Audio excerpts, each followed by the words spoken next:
D'habitude, en chaque fin d'année, il y a plein de nouvelles raisons de se plaindre. Le bac était trop dur, il y avait un mot d'anglais qui était trop compliqué, l'auteur du texte s'appelait André avec un E et c'était beaucoup trop subtil pour qu'on puisse se rendre compte que c'était une femme, etc. Mais cette année, tout est différent. Donc tu ne sais plus sur quoi tu peux te plaindre en fin d'année. Heureusement, que tu sois en première, en terminale, en sup ou en spé, voilà les quelques astuces pour que tu puisses de nouveau te plaindre sur cette fin d'année, pour que tu puisses vraiment dire que ta génération, c'est vraiment la génération sacrifiée. Sans le coronavirus, j'aurais réussi. Si tu n'as pas exactement ce que tu voulais en fin d'année, que ce soit avec des résultats Parcoursup, une mention au bac, une classe étoile, une école après les concours, il y a une raison pour ça. C'est à cause du coronavirus. En fait, tu peux dire que tu avais prévu une stratégie pour être sûr de réussir à progresser à fond et faire beaucoup mieux que tout le monde partout, mais à cause du coronavirus, tu n'avais pas prévu ça et seule une pandémie mondiale pouvait t'empêcher de réussir à appliquer cette stratégie qui t'aurait permis d'avoir tout ce que tu voulais. À cause de ça, t'as pas eu exactement ce que tu voulais. Mais oui, j'ai une seule mention au bac parce que tout est basé sur le contrôle continu. C'est débile, moi j'avais pas du tout prévu ça en fait. Moi j'avais prévu de rattraper absolument tout mon retard pendant l'année dans la semaine de révision pour le bac et j'aurais eu mention très bien largement. Mais là, c'est à cause de ce système de merde que j'ai pas de mention. Justement, moi je voyais des progrès dans ma méthode de travail. J'étais passé de 8,35 à 8,40. Et franchement, je pense que j'étais sur la bonne voie, hein. J'aurais continué comme ça. J'aurais été premier de ma classe. Et j'aurais été accepté en classe étoile. Et là, du coup, je vais pas être accepté en classe étoile. Et du coup, si je rate mes concours, je rate tout, mais c'est uniquement à cause de ça. Sinon, je suis sûr que j'aurais pu progresser. 8,35, 1,40, 1,45, 1,50. Ça monte plus vite que ça n'y paraît. Hein. Moi j'avais tout basé sur mon TIPE. J'ai simulé l'océan avec la cuvette de mes toilettes. Elle est tellement bien. Je suis sûr que les correcteurs, ils auraient tellement kiffé qu'ils auraient demandé est-ce que j'ai l'X à la place de ça.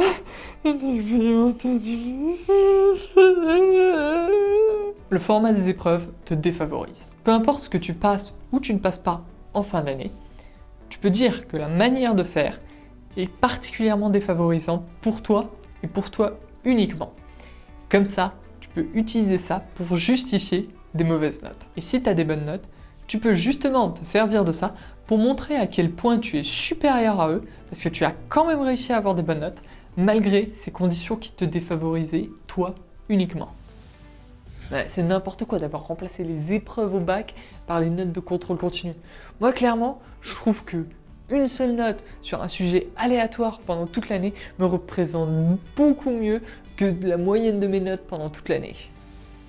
Ah, mais les concours blancs, c'est une mauvaise manière de faire parce que du coup, en fait, moi, j'ai pas l'habitude de me concentrer 4 heures chez moi sur un sujet de concours. C'est totalement différent de ce qu'on fait en DS. Donc non, c'est pas une solution. Les concours blancs, faut annuler. Non mais attends, en fait, cette année, dans ta prépa, t'as pas de concours blanc, toi. Ah non, mais en fait, les concours blancs, il faut. Parce qu'en fait, moi, sous la pression, j'y arrive mieux. Et donc, en fait, ça m'aurait permis d'avoir une bonne note en fin d'année. Et donc, si je suis pas à la classe étoile, c'est juste parce que j'ai pas eu une bonne note en fin d'année, parce qu'il n'y a pas eu les concours blancs. Hein. Voilà. Mais moi, j'ai toujours demandé est-ce qu'il y a des concours blancs, en fait. Moi, clairement, je suis bon à l'oral, mais pas bon à l'écrit du tout. À l'oral, je montre ce que j'ai écrit, là, au tableau, et je dis voilà. Et donc, je suis meilleur à l'oral. Et donc, le corona, il m'a pas empêché de réussir mes concours parce que je suis meilleur intégral à l'oral. Et voilà, je montre trucs que j'ai écrits, tableau, et ça marche bien, je suis bon à l'oral moi. La période de cours est trop longue. Maintenant, il reste toujours un sujet sur lequel tu peux te plaindre. C'est la période pendant laquelle tu dois travailler. La période pendant laquelle tu dois travailler a été augmentée à cause du coronavirus. Et tu dois t'en plaindre, peu importe si tu as déjà réussi à gagner du temps sans avoir de colle, de DS et de cours pendant une bonne partie du confinement. Au minimum, tu dois te plaindre comme si tu avais eu exactement la même quantité de cours depuis mars. Et même, tu peux ajouter que le rythme s'est drastiquement accéléré et que c'est beaucoup plus difficile de travailler et que tu dois travailler beaucoup plus depuis le confinement. Et donc, bien sûr, tu ne comprends pas pourquoi cette année, tu dois travailler jusqu'à fin juin. C'est tellement injuste là de nous forcer à rester en cours jusqu'à la fin de l'année. Là, ils nous prennent en otage pour nous donner notre bac. Les années d'avant, c'était pas comme ça. Les années d'avant, le bac, il était directement donné. Il n'y avait pas besoin de nous prendre en otage et pas besoin de nous forcer à rester en cours. C'est horrible d'avoir à travailler 2 semaines de plus. Ça nous détruit complètement nos vacances. Franchement, avec 2 semaines de plus, sur 2 mois de vacances, on n'aura plus le temps de nous reposer et lire nos 3 livres de français en 2 mois. 3 livres, franchement, ça va être super dur là. On va arriver en spé, ça va être, je sais pas comment on va faire. Hein. Cette année, c'est n'importe quoi. Surtout que cette période-là, eh ben, elle nous a vraiment permis de rattraper notre retard et elle nous préparait encore mieux pour les concours. Et franchement, moi, je n'aurais pas préféré. Moi, j'aurais préféré clairement passer mes concours sans être préparé. Et ensuite, pouvoir déprimer après les concours, jusqu'à la reprise des cours. Et enfin, alterner les phases entre déprime et travail. Et encore déprime parce que je travaille pas assez pour mes oraux. Et, franchement, ça aurait été mieux qu'ils fassent ça.